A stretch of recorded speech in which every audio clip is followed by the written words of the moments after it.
কোলে বসে পড়। এই ফেলু বাবা, তুই কাল স্কুলে আসিসনি কেন রে? স্যার, কালকে আমি স্বপ্নে সিঙ্গাপুর গিয়েছিলাম, তাই স্কুলে আসতে পারিনি। সে কি রে? এই কালু, তুইও তো কাল স্কুলে আসিসনি, তুইও কি কাল ফেলুর সাথে স্বপ্নে সিঙ্গাপুর গেছিলি? না স্যার, আমি কাল স্বপ্নে ফেলুকে এয়ারপোর্টে পৌঁছে দিতে গেছিলাম, তাই আমি স্কুলে আসতে পারিনি। প্রথমেই আমার মেজাজটাকে একদম গরম করে দিলি। এই ফেলু, তুই দাঁড়া তো, তুই চশমা পরে এসেছিস কেন রে? স্যার, কালকে থেকে চোখে একটু কম দেখছি, তাই চশমা পরে এসেছি স্যার। তার মানে তোর চোখের পাওয়ার কমে গেছে। বলতো কি খেলে চোখের পাওয়ার বাড়ে? স্যার, খড়কুটো, গাছের পাতা, তারপরে ঘাস খেলে চোখের পাওয়ার বাড়ে। বলিস কি? ঘাস, খড়কুটো, গাছের পাতা প্রভৃতি খেলে চোখের পাওয়ার বাড়ে? তুই কি করে বুঝলি? স্যার, গরু ছাগলকে কখনো দেখেছেন চশমা পড়তে? ওরা ঘাস, গাছের পাতা, তারপরে খড়কুটো খায়, তাই ওদের চশমা লাগে না, চোখে একদম হাই পাওয়ার। কি সাংঘাতিক রে বাবা, তুই দাঁড়িয়েই থাক। ফেলু রে, তোর চশমাটা আমাকে আজকে একটু দিস রে। কালকে আমি একটা স্বপ্ন দেখেছিলাম, স্বপ্নটা ঝাপসা ঝাপসা দেখছিলাম, আজকে চশমা পরে ঘুমালে একদম ক্লিয়ার দেখতে পাবো রে। এই কালু, তুই আবার কি বলছিস রে? তুই দাঁড়াতো, তুই বলতো ভাস্কো দা গামা কবে ভারতে এসেছিলেন? স্যার, কে কবে কোথায় আসবে, কোথায় যাবে, এটা জানা কি আমার দায়িত্ব? আমি স্কুলে পড়াশোনা করতে আসি, পড়াশোনা করে যাই। জানিস না, সেটা তো ভালোভাবে বললেই হয়। ফেলু, তুই বলতো ভাস্কো দা গামা কবে ভারতে এসেছিলেন? কালু, সত্যি কি ভাস্কো দা গামা ভারতে এসেছিলেন? কি জানি রে, আমি তো ওই দিন স্কুলে আসিনি। স্যার, ভাস্কো দা গামা যেদিন এসেছিলেন সেদিন আমি স্কুলে আসিনি। সব কটা এক একটা গুটি যন্ত্র, আমাকে একদম পাগল করে ছাড়বে। স্যার, আমি বলবো ভাস্কো দা গামা কবে ভারতে এসেছিলেন? তুই তো একাই এই ক্লাসে একমাত্র সঠিক উত্তর দিস, নে তুই বল।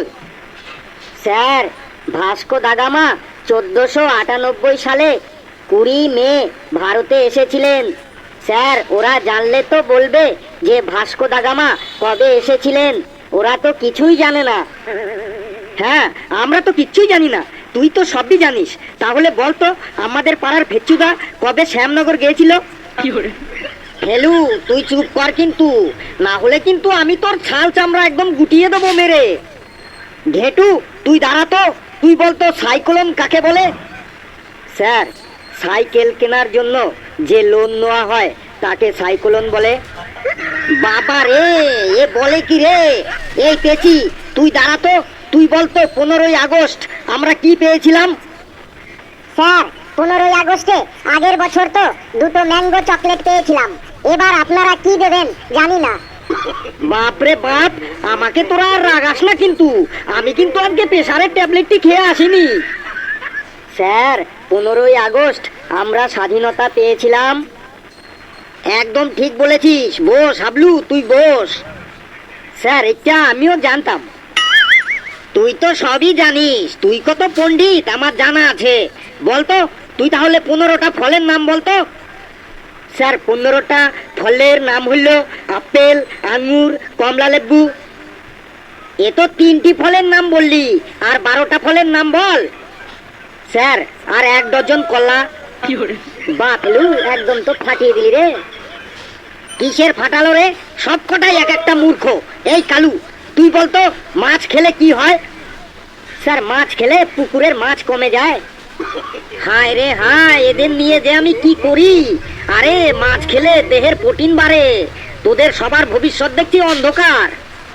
না স্যার, আমাদের ভবিষ্যৎ কারুরই অন্ধকার নয়, দরকার হয় জেনারেটর দিয়ে আলো জ্বালাবো, তাও ভবিষ্যৎ অন্ধকার করব না। ভালোভাবে পড়াশোনা না করলে কোনো জেনারেটরেই কাজ দেবে না। স্যার, একটু চাপ আছে, বাথরুম যাব। এই পড়া ধরছি না, এখন তো প্রস্রাব পাবে, পায়খানা পাবে, আরো কত কিও পাবে। এই তুই প্রতিদিন বাথরুম যাবি, চাপ আছে, তুই কি খেয়ে আসিস রে প্রতিদিন সকালে? এই এখন পড়া ধরছি তো, তাই এখন প্রস্রাব পাবে, পায়খানা পাবে, আরো কত কি যে পাবে। এই তুই প্রতিদিনই বাথরুম যেতে চাস, তুই কি খেয়ে আসিস বলতো সকালে? স্যার, আমি প্রতিদিন সকালে বিস্কুট দিয়ে চা পান করে আসি। বাবা রে, বিস্কুট দিয়ে চা পান? বলতো লোকে চা কেন পান করে? স্যার চা খাওয়া যায় না, তাই পান করে। এ তো দেখছি আরো বড় পণ্ডিত, তোকে আমি কোথাও যেতে দেবো না, তুই দাঁড়িয়েই থাক। স্যার সত্যি খুব চাপ আছে, স্যার যাবো বাথরুম। বেশ, তুই বাথরুম বানান কর, যদি বাথরুম বানান করতে পারিস তাহলে তোকে আমি বাথরুমে যেতে দেবো। স্যার বাথরুম বানান হলো ব আকারে বা, ব আকারে বা, থুরুম থুরুম বাথরুম। ওরে বাবা কি সাংঘাতিক রে, তোর যতই চাপ আসুক না কেন তোকে আমি বাথরুম যেতে দেব না। বাথরুম বানান বা থুরুম থুরুম, বাবা রে। হেলু বলতো, ধর তোর কাছে 10টা মিষ্টি আছে, তার থেকে তুই 4টে মিষ্টি খেলি, এবার তোর কাছে আর কটা মিষ্টি থাকবে?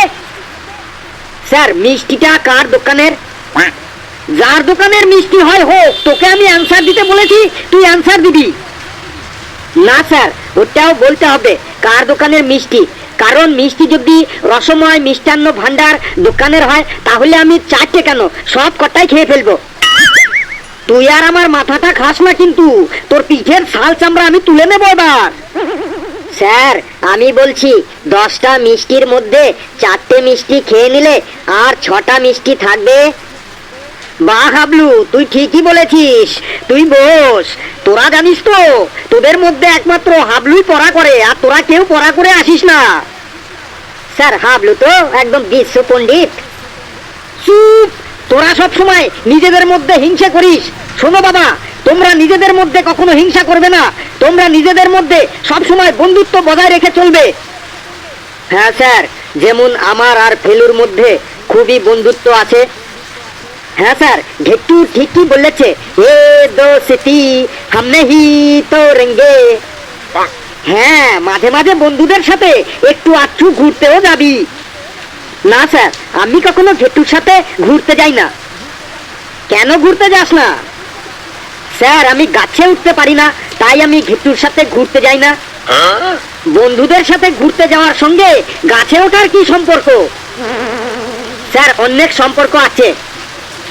বেশ বলতো দেখি, বন্ধুদের সাথে ঘুরতে যাওয়ার ক্ষেত্রে গাছে ওঠার কি সম্পর্ক আছে? স্যার শুনুন তাহলে। স্যার একটা গল্প আছে, দুই বন্ধু ছিল, তাদের মধ্যে খুবই বন্ধুত্ব ছিল।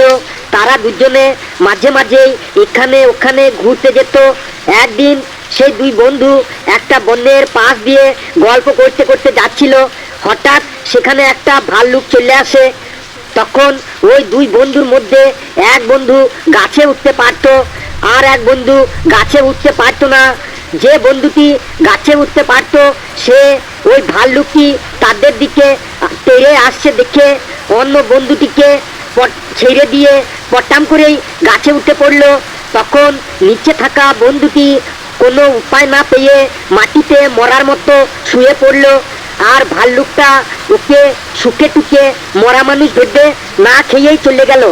আর ও কপাল জোরে একদম বেঁচে গেল, কারণ ভাল্লুকে মরা মানুষকে খায় না। ওইখানে আমি থাকলে তো ভয়ে আমার হৃৎপিণ্ড একদম কম্পিটিশন হয়ে যেত, আমি তো মরিয়ে যেতাম।